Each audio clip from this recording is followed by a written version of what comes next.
আসসালামু আলাইকুম ওয়া রাহমাতুল্লাহি ওয়া বারাকাতুহু। প্রিয় দর্শক শ্রোতাবৃন্দ, আশা করি সকলে ভালো আছেন। ভালো থাকারই কথা, কারণ বর্তমানে আপনারা এবং আমরা সকলেই একটি নতুন বাংলাদেশে আমরা বসবাস করতেছি, তাই না? নতুন বাংলাদেশে এখন আমরা অবস্থান করতেছি। এই বাংলাদেশ যে হলো 5ই আগস্টে, তারপর থেকে কিছু কর্মকাণ্ড আমাদের বাংলাদেশে ঘটে গিয়েছে। তার মধ্যে থেকে দুইটি বিষয়ে এতই কর্মকাণ্ডগুলো ঘটেছে যার বিষয়ে কথা না বলে আমি আর পারতেছিলাম না, বাধ্য হয়ে আপনাদের সামনে আসলাম এই দুইটি বিষয়ে কথা বলার জন্য। চাইলে আলাদা আলাদা করে বলতে পারতাম, তাই একসাথেই বলার জন্য চাচ্ছি। তো সর্বপ্রথম যে বিষয়টা, এই আন্দোলনে সারসিনা দরবার বা সারসিনা দরবারের সাথে সম্পৃক্ত বিভিন্ন প্রতিষ্ঠান বা আলেম ওলামা বা ছাত্রদের অবদান নাই। তারা কোনো কিছুই করতে পারে নাই, তারা কেন প্রতিবাদ করে নাই, এই বিষয়গুলো নিয়ে চলতেছে। এখন আমি এই বিষয়গুলো যখন দেখলাম, আসলে এরা হচ্ছে কিছু ফেসবুকে তারা হচ্ছে গিয়ে মানে দাঙ্গা লাগানোর চেষ্টা করতেছে সারসিনা দরবার নিয়ে, সারসিনা মাসলাক নিয়ে তারা দাঙ্গা লাগানোর চেষ্টা করতেছে। তারা প্রতিনিয়ত চাচ্ছে যে মানে তুচ্ছ তাচ্ছিল্য করার জন্য সারসিনা দরবারকে, না জেনে না বুঝে, অনেকে আবার জেনে বুঝে ইচ্ছাকৃত ভাবে এগুলো করতেছে। এখন অনেকের প্রশ্ন থাকতে পারে, সারসিনা দরবার অবদান কি এই আন্দোলনে ছিল? অবশ্যই ছিল। কিছু মানুষ এগুলো জেনে, আবার কিছু মানুষ না জেনে এগুলোকে মানে ফেসবুকে মানুষের মধ্যে একটা হিংসাত্মক মনোভাব সৃষ্টি করার চেষ্টা করতেছে। কারণ এখন মানুষ দেখতেছে যে যারা এই আন্দোলনের ছাত্রদের পক্ষে ছিল না বা ছাত্রদের বিপক্ষে অবস্থান করেছে, সারা বাংলার মানুষ তাদেরকে হিংসাত্মক মনোভাবে দেখা শুরু করছে। এই জন্য কিছু মানুষ সুযোগকে সারসিনা দরবারকে ছোট করার জন্য উঠে পড়ে লেগেছে। এবং সারসিনা দরবার অবদান ছিল কি ছিল না, সর্বপ্রথম যখন ছাত্রদের একদম শুরুর দিকে যখন ছাত্রদের আন্দোলন হলো, যখন হামলা হলো ছাত্রদের উপরে, তখন ঢাকা বিশ্ববিদ্যালয় থেকে আরবি বিভাগ থেকে আমাদের কিছু টিচাররা বা আমাদের কিছু শিক্ষকরা তারা কিন্তু প্রতিবাদ জানিয়ে বা দাবি জানিয়ে একটা নোটিশ বের করেছিলেন, নোটিশ করে করেছিলেন একটা শীট। আপনারা হয়তো দেখবেন, অনেকেই দেখার কথা, প্রথম দিকে যারা অ্যাক্টিভিটি ছিলেন যে অনলাইনে তারা দেখেছেন। তো সেখানে কিছু প্রফেসরের নাম ছিল বা অধ্যাপকের, আরবি বিভাগের অধ্যাপকের নাম ছিল সেখানে। হ্যাঁ, আপনার একজনের নাম পাবেন, আমি আপনার স্ক্রিনে দিয়ে দিব, তাই না? তো এই লোকটাকে কি আপনারা ভুলে যাবেন? এই লোকটা কি আপনারা জানেন না? সারসিনা দরবার শরীফের হযরত পীর সাহেব হুজুর কেবলা জামাতা, তার মেয়ের জামাই, তাই না? তো তিনি কি সারসিনা দরবারের কেন্দ্রের কেউ না? সারসিনা দরবারের বাহিরে তিনি ছাত্রদের পক্ষে অবস্থান নিয়ে, ছাত্রদের হামলার প্রতিবাদ জানিয়ে তিনি অন্যান্য শিক্ষকদের সাথে মিলে প্রতিবাদ জানালেন। এবং ফুলতলির আহমদ হাসান চৌধুরী তিনিও এর সাথে যুক্ত ছিলেন। তারপরে হচ্ছে গিয়ে আমাদের সারসিনা দরবারের পীর হুজুরের জামাই, মেজর জামাই, তিনিও ছিলেন, তাই না? তো এরপরও হচ্ছে গিয়ে মানে তাকে আপনারা মানে চোখে পড়লো না, তাকে সারসিনা দরবার কাউ মনে করলেন না, কাউকে মনে করলেন না। তারপরে আন্দোলনে এই যে শুরুর দিকে, তারপরে অনলাইনে সারসিনা দরবারের বিভিন্ন যারা অনলাইনের মাধ্যমে বড় বড় আলেম ওলামা আছেন, এবং কি উসমান গনি সানি হুজুর, তিনিও কিন্তু ভিডিও বার্তা দিয়েছেন। কাফিরুদ্দিন সোহরাব হুজুর কিন্তু কয়েকটা ভিডিও ছেড়েছেন, জুমার আলোচনায় কিন্তু ছাত্রদের পক্ষ নিয়ে বিভিন্ন প্রতিবাদ করেছেন, এবং জালিম শাসক বলেও কিন্তু অনেক কথা বলেছেন। যারা জ্ঞানী তারা বুঝবেন, তাই না? সরাসরি অবস্থান কিন্তু নিয়েছেন ছাত্রদের পক্ষে। তারপরে আরো অনেক ওলামায়ে কেরামগণ কিন্তু লেখালেখি করেছেন সারসিনা দরবারে কেন্দ্র করে, যারা আছেন তারা কিন্তু লেখালেখি করেছেন। মুফতি তারপরে আমাদের বদরুজ্জামান রিয়াদ হুজুর, তিনিও কিন্তু লিখেছেন। তাদের কি সারসিনা দরবার বাইরের মানুষ আপনাদের মনে হয়? এরপরে আন্দোলনের ক্ষেত্রে বলবেন যে এগুলো লেখালেখি বক্তব্যতে কি হয়, ভূমিকা, আন্দোলনের ভূমিকা কি ছিল?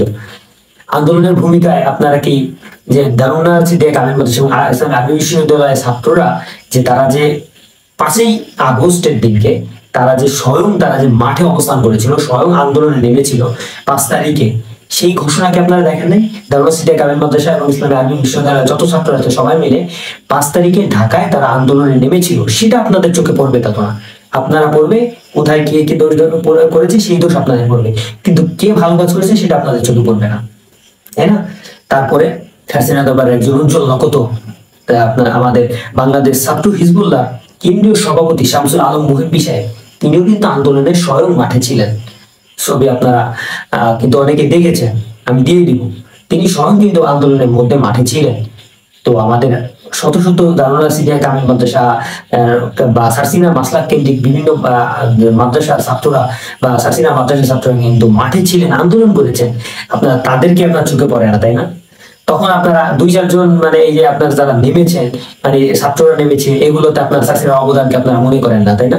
অথচ যদি একজন নিম্নমানের একটা ছাত্র যদি কোনো ভুল কাজ করে থাকে, তাহলে বা কোনো দোষ করে থাকে, সেই দোষের চাপ আপনার স্যারসিনার দরবারের উপরে দেন, যে এই দোষটা করেছে, এটা দায়ভার সার্সিনা দরবারে, এটা সার্সিনা দরবারের একজন করেছে, তার মানে সার্সিনা দরবারের একজন ছাত্র বা সার্সিনা দরবারের একজন আলেম যদি কোনো একটা ভুল কাজ করে থাকে, তাহলে আপনারা একবারে উঠে পড়ে লাগে সার্সিনা দরবারের দোষ ধরার জন্য। এটা সার্সিনা দরবারের রয়েছে, সার্সিনা দরবারের মাধ্যমে মানে সার্সিনা দরবার একজন আলেম করেছে বা ছাত্র করেছে, মানে সম্পূর্ণ দোষ সার্সিনা দরবারের।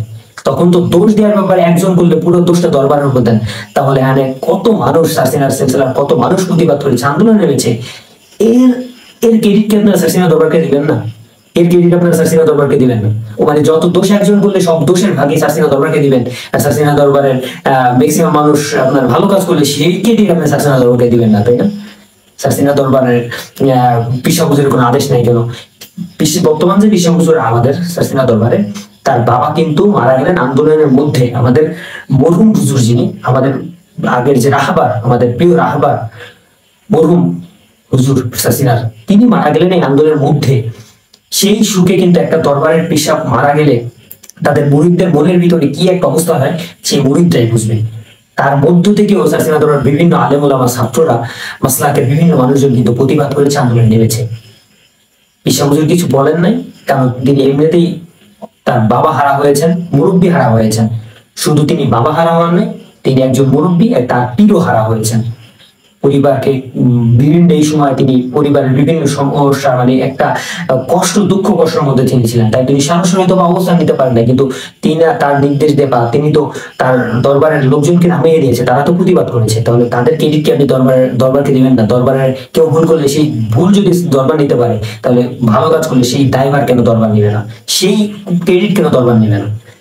এটা আসলে কি এক শ্রেণীর মানুষ চুলকানি দিতেছে, তারা মানুষকে উস্কানি দিতেছে, সার্সিনা দরবারকে খোঁচাখুচি করতেছে, তাদের সার্সিনা দরবারকে সহ্য হয় না দেখে তাদের সার্সিনা দরবার নিয়ে মানুষের ভিতরে বিভিন্ন সময় অযথা অযৌক্তিক কিছু দোষ দিয়ে সার্সিনা দরবারকে দাবিয়ে রাখার জন্য বা সার্সিনা দরবারের প্রতি মানুষের ক্ষোভ দেওয়ার জন্য তৈরি থাকে। আল্লাহ আপনাদেরকে হেদায়েত দান করুন, আল্লাহ আপনাদেরকে কি বলবো হেদায়েত দান করুন, আল্লাহ আপনাদের মনের এই হিংসাত্মক মনোভাব দূর করে দিক। আবার কিছু কিছু মানুষ আছে যে বলে যে সার্সিনা দরবারে দলীয় অবস্থান নাই, রাজনৈতিক কোনো সংগঠনে তারা নাই, রাজনৈতিক কোনো কিছুতে যুক্ত নাই, তাহলে তাদের স্টেজে কেন দলীয় বক্তব্য দেওয়া হয়? আপনার কি বলবো, এটাগুলো আসলে হচ্ছে হিংসার কারণে এবং জ্ঞান না থাকার কারণে এই প্রশ্নগুলো। সার্সিনা দরবারে যে কোনো আলেম বা যে কোনো সংগঠনের মানুষের জন্য কিন্তু সার্সিনা দরবার উন্মুক্ত। আপনি যে কোনো ইসলামিক দল হোক বা আপনি যে কোনো রাজনৈতিক দল হোক, আপনি যদি সার্সিনা দরবারে যান, আপনার জন্য সবার জন্য একই সমান।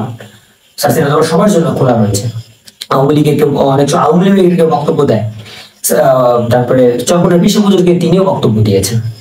তারপরে আল্লাহ মামুনুল হক তিনি কারাগার থেকে মুক্ত হওয়ার পরে যখন সার্সিনা দরবারের মরহুম হুজুর যখন মারা গেলেন, তার জানাজায় তিনি শহীদ হয়েছেন, তাই না? তখন হয়তো পরিস্থিতি এমন ছিল যে তাকে বক্তব্য দিতে পারে নাই সময় স্বল্পতার কারণে, এবং বিভিন্ন সময়ের সংক্ষেপতা বা সময়কে কেন্দ্র করে সময় সংক্ষেপ করার জন্য তারা দিতে পারে নাই। যাই হোক, এছাড়া অন্যান্য সময় তো অনেকে বক্তব্য দিয়েছে, আর অন্যান্য রাজনৈতিক দলের মানুষ গেলে তাদের তো বক্তব্য দেওয়ার সুযোগ দেয়, তাই না? সবার জন্য উন্মুক্ত। তাইলে আপনি একজন দিল দেখে আপনি তাদের দলের অন্তর্ভুক্ত করে দিলেন, তাই না? এগুলো আসলে জ্ঞানের অভাব, কি বলবো। আল্লাহ আপনাদের সকলকে হেফাজত করুন, আল্লাহ আপনাদেরকে হেদায়েত দান করুন। এবং আর দ্বিতীয় যে কথাটি, সেটি হচ্ছে আমাদের একদল মানে ইসলামী দল বলা যায় এবং রাজনৈতিক দল বলা যায়, রাজনৈতিক ইসলামী দল বলা যায়, যেটাই বলেন আপনি। তারা এতদিন মানে তাদের কর্মকাণ্ডগুলো স্বাভাবিকভাবে একদম চুপ ছিল।